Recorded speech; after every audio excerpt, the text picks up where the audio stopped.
ipahibalo og kaso sa barangay, mouna gyud dool sa kapitan. Dayon i-validate sa kapitan, individual or natural person ba ang both parties. Ikaduha, the same city ba ang both parties.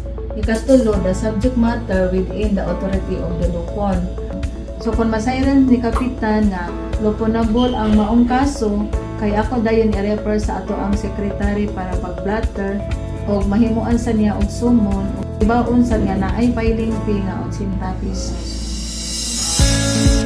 Lupon mensahero may muhatod sa sumon ngadto sa respondent o sa complainant. Dayon ang lupon mensahero mo istorya sa bahin sa ilang problema.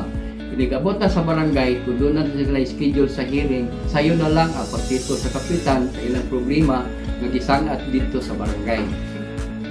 Sakay sa kasulbaran, bukuha sa respondent sa ilang balay, padung sa barangay. Kung magsito lang ilang problema sa barangay, ang complainant o ang respondent magdunga nagsakay, padung sa ilang tagsa-tagsa kapan malay. Kap-kap sa seguridad aron pagsiguro nga wala magdala og hait o delikado nga mga butang ang both parties. Panglawas mo, prioridad ko aron sa paglikay sa sakit atong gi-maintain ang kalimpyo sa palibot ug sa mga tao.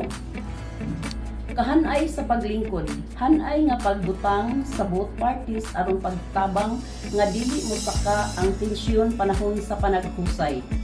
Ang balaang huli mao kini ang pagpaminaw sa respondent ug sa complainant sa usa ka awit nga Diyos nun aron ang ilang kasing-kasing mahupay sa dili pa sila moadto sa ilang mediation period.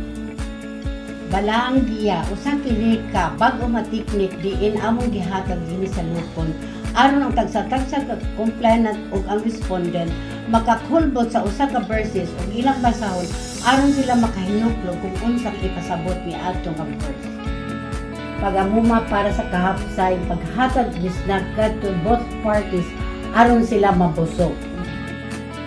Pag-ampo sa panaghiusap, sa dili pa ipahigayon ang mediation proceeding, mag-opening prayer o sa para malagdagan ang tagsa-tagsa ka mga hunahuna sa mga both parties. Giya sa kasulbaran, ipahibalo kini ni Lupon Chairman sa dili pa magsugod ang mediation proceeding ang mga roles and obligation dinhi sa husayanan. Lamdag sa kahusayan, kini gi-apply ang 5 minutes break kung moabot na ang pagkainit sa ilahang panaglantugi sa both parties. Balaang pulong.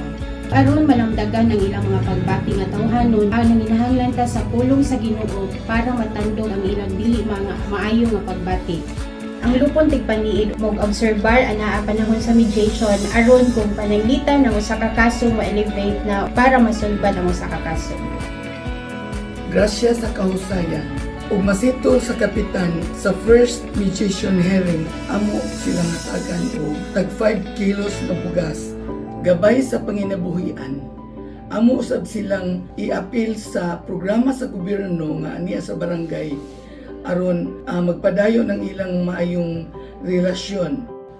Pagduaw teknik. 1 month after gikan sa ilang panaghusay, amo silang duawon or bisitahon ngadto sa ilang panimalay ang complainant ug ang respondent aron sa pagmatuod nga tinuod gid silang nahusay na. Amo silang patamnon para amo makita ang mapadayon ng ilang ang kalig-on sa ilang relasyon.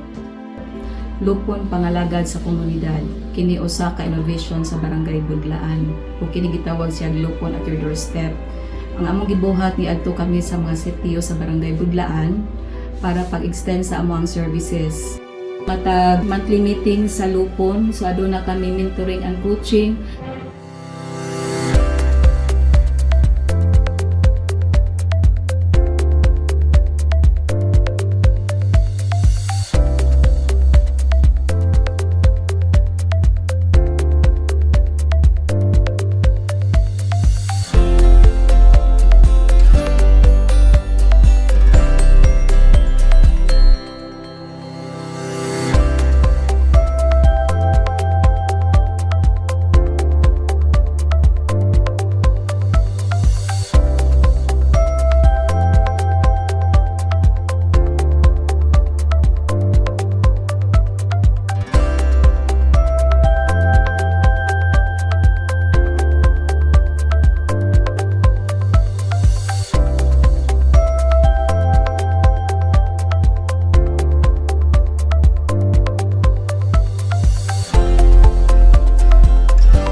sa lupong tagapamayapa sa Barangay Budlaan.